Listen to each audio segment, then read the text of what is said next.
নমস্কার বন্ধুরা, আমার বৃষ্টিপর্ণা চ্যানেলে আপনাদের স্বাগত।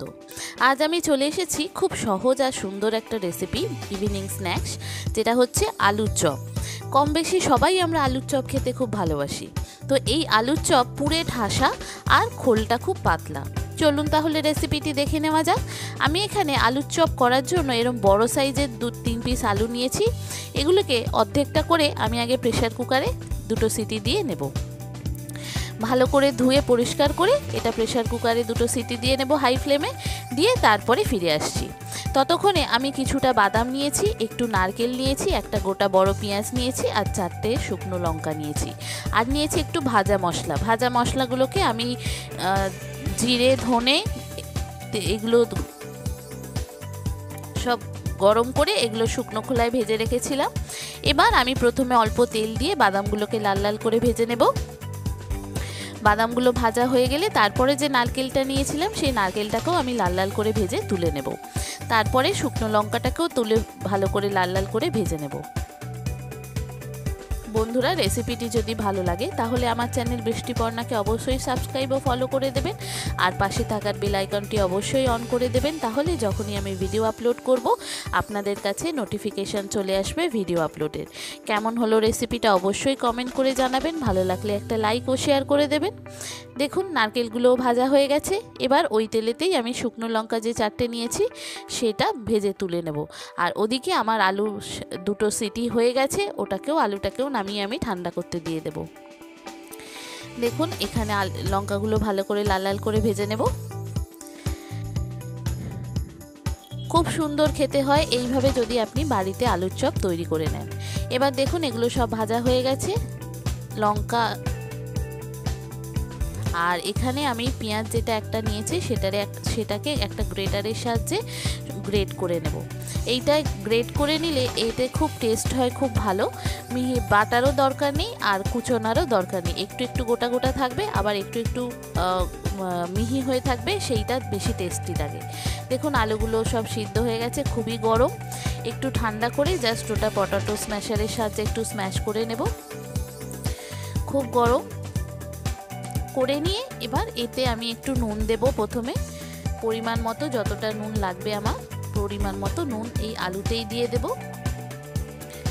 দেখুন খুব সুন্দর খেতে হয় ঘরের তৈরি এরকম চপ। বিকেলে টিফিনে, বিকেলে স্ন্যাক্সে চায়ের সাথে বলুন, বা এই বৃষ্টির বিকেলে স্ন্যাক্সে চায়ের সাথেই বলুন, আর ছুটির দিনে গরম গরম গরম চপ আর মুড়ির সাথেই বলুন, যার সঙ্গেই বলুন, দারুণ খেতে লাগে কিন্তু। এইভাবে যদি আপনারা চপ বাড়িতে তৈরি করে নেন। এবার এই দেখুন আলুটা মাখা হয়ে গেছে। এবার আমি পরিমাণ মতো নুন দেব, নারকেলটা দেব আর বাদামটা দেব, দিয়ে ভালো করে মেখে নেব। লঙ্কাটা একটু সাইডে রেখে দিই। দেখুন আগে এগুলো ভালো করে মেখে নেব, গরম আলু তো। এবার দেখুন আলুটা মাখা হয়ে গেছে। এবার যে লঙ্কাটা নিয়েছি সেই লঙ্কাটা এরকমভাবে মেখে নেব, মেখে আলুর সঙ্গে রেখে দেব। ওদিকে কড়াটা আমি ধুয়ে পরিষ্কার করে নিয়েছি, একটা কড়াই, তাতে পরিমাণ মতো তেল দেব। খুব বেশি তেল দেব না, পরিমাণ মতো তেল দেব। যতটা আমার আলু সেই পরিমাণ আমি তেল দেব। দেখুন কড়াইতে তেল দিয়েছি। এবার প্রথমে আমি পেঁয়াজটা দেব। পেঁয়াজটা ভালো করে একটু ভেজে নেব। তারপরে আদা রসুনের পেস্ট দেব, 1 চামচ মতো আদা রসুনের পেস্ট দেব। তারপরে নুন আমি ওখানে আলুর সাথে দিয়েই দিয়েছি। একটু হলুদ দেব, সামান্য জিরে গুঁড়ো দেব, সামান্য ধনে গুঁড়ো দেব, সামান্য গরম মশলা একটু দেব। দেখুন সামান্য একটু চিনি দিলাম, একটু হলুদ গুঁড়ো দিলাম, একটু লঙ্কার গুঁড়ো দিলাম, একটু জিরে গুঁড়ো দিলাম, একটু ধনে গুঁড়ো দিলাম, সব পরিমাণ মতো দেব। দিয়ে এটাকে ভালো করে একটু কষিয়ে নেব। একটু হালকা করে গরম মশলা, পিঞ্চ মতো একটু গরম মশলার গুঁড়ো দিলাম, দিয়ে এটাকে ভালো করে আগে কষিয়ে নেব। মশলাটা ভালো করে কষানো হলে সেই আলু মাখাটা এর মধ্যে দিয়ে দেব।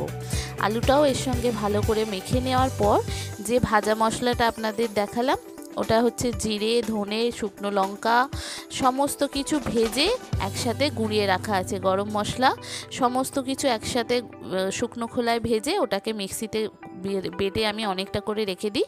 যখন কোনো নিরামিষ রান্না হয় তখন আমি ওই মশলাটা ব্যবহার করি।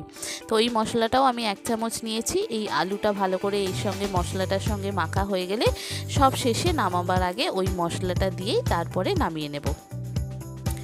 দেখুন একদম গায়ে গায়ে লেগে যাচ্ছে না। খুব ভালো করে এটা যখন মাখা হয়ে যাবে দেখবেন খুব সুন্দর একটা গন্ধ বেরোচ্ছে। আর চপের পুর একটু ভালো না হলে, খুব ঝাল ঝাল না হলে ভালো লাগে না।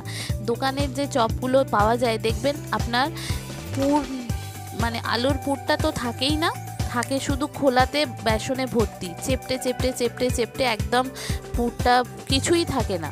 আলুর কম দাম হলেও থাকে না আর বেশি দাম হলেও থাকে না।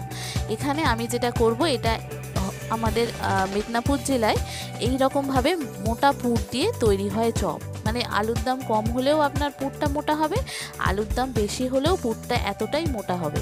এই রকম বেশি পুর দিয়ে আর খোলটা পাতলা হবে বেসনে, এই রকম মেদিনীপুরে খুব ভালো পাওয়া যায়। দেখুন আমার হয়ে গেছে মশলাটা কষানো আলুটা দিয়ে। এবার এটাকে আমি নামিয়ে ঠান্ডা হতে দেব। ঠান্ডা হয়ে তারপরে ফিরে আসছি আপনাদের সঙ্গে। বন্ধুরা, রেসিপিটি যদি ভালো লাগে তাহলে আমার চ্যানেল বৃষ্টিপর্ণাকে অবশ্যই সাবস্ক্রাইব ও ফলো করে দেবেন, আর পাশের থাকার বেল আইকনটি অবশ্যই অন করে দেবেন।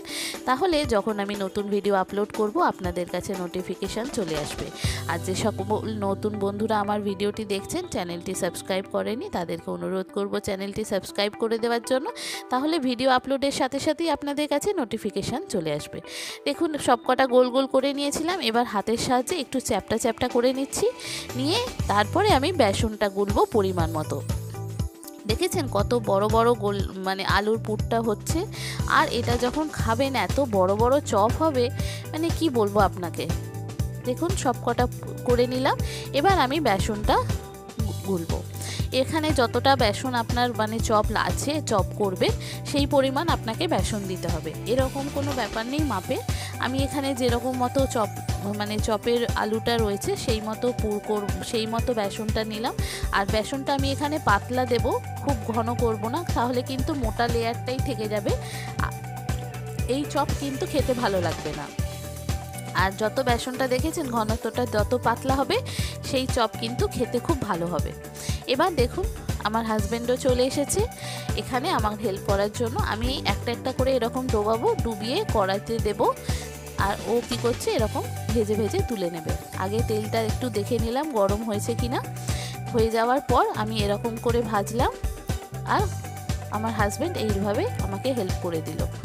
এবার ওইভাবে তুলে নিল। এইভাবে পরপর আমি একটা একটা করে ভেজে ভেজে আগে তুলে নেব, তারপরে আমি সেকেন্ড টাইম আরেকবার ভেজে নেব। এতে কি হয়, চপটা যেমন তাড়াতাড়ি হয়, খেতেও সুন্দর হয় আর দেখতেও সুন্দর হয়। দেখেছেন একবারে ওরকমভাবে ভেজে তুলে নিলাম। নেওয়ার পর এবার একসাথে 4টে করে চপ কড়াইতে দিয়ে দিলাম। দিয়ে এবার লাল লাল করে এগুলো ভেজে নেব। এতে কি হয়, চপটার কালারটা যেমন সুন্দর হয় আর খেতেও খুব সুন্দর হয়, মুচমুচ করবে একদম। দেখুন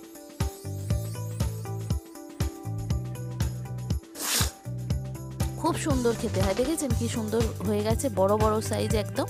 আর একদম চপগুলো দারুণ দেখতেও লাগছে। খেতে কিন্তু দুর্দান্ত স্বাদের হয় এই রকম চপ। আমার হাতের চপ খেতে আমার হাজব্যান্ড খুব ভালোবাসে। আর চপ মানে সপ্তাহে ছুটির দিন মানেই আমাদের বাড়িতে চপ একদম মাস্ট, হবেই হবে। এত সুন্দর। তো আমার মেয়ের জন্য করেছিলাম, লঙ্কা দেওয়ার আগে ওটা তুলে নিয়েছিলাম, নিয়ে ওটা করেছিলাম। আর আমাদেরটা লঙ্কা সহ আপনাদেরকে দেখালাম। দেখুন একদম লাল লাল করে ভেজে তুলে নিচ্ছি, কত সুন্দর দেখতে হয়ে যাচ্ছে। এইভাবে প্রত্যেকটা চপ আমি ভেজে ভেজে তুলে নেব। খুব তাড়াতাড়ি হয়ে যায় আর খুব মানে খেতে খুব সুন্দর হয়। দেখুন সবকটা একবারে ভাজা হয়ে গেছে, কত সুন্দর দেখতে লাগছে। এবার প্লেটে আমি সাজিয়ে সার্ভ করে নিলেই রেডি। গরম গরম চপ কত সহজে হয়ে গেল, কত সুন্দর, দেখুন কত তাড়াতাড়ি হয়ে গেল। বড় বড় পুরে ঠাসা আর খোলটা খুব পাতলা। কেমন হলো রেসিপিটা অবশ্যই বন্ধুরা আমাকে কমেন্ট করে জানাবেন। ভালো লাগলে একটা লাইক ও শেয়ার করে দেবেন। যে সমস্ত বন্ধুরা আমার ভিডিওটি দেখছেন অথচ চ্যানেলটি সাবস্ক্রাইব ও ফলো করেননি, তাদেরকে অনুরোধ করব আমার চ্যানেলকে সাবস্ক্রাইব ও ফলো করে দেওয়ার জন্য। তাহলে ভিডিও আপলোডের সাথে সাথেই আপনাদের কাছে নোটিফিকেশান চলে আসবে ভিডিও আপলোডের। কেমন হলো রেসিপিটা অবশ্যই কমেন্ট করে জানাবেন কিন্তু। আর আপনারা কীরমভাবে চপ তৈরি করেন সেটাও আমাকে জানাবেন, কেমন হলো জানাবেন। থ্যাংক ইউ বন্ধুরা।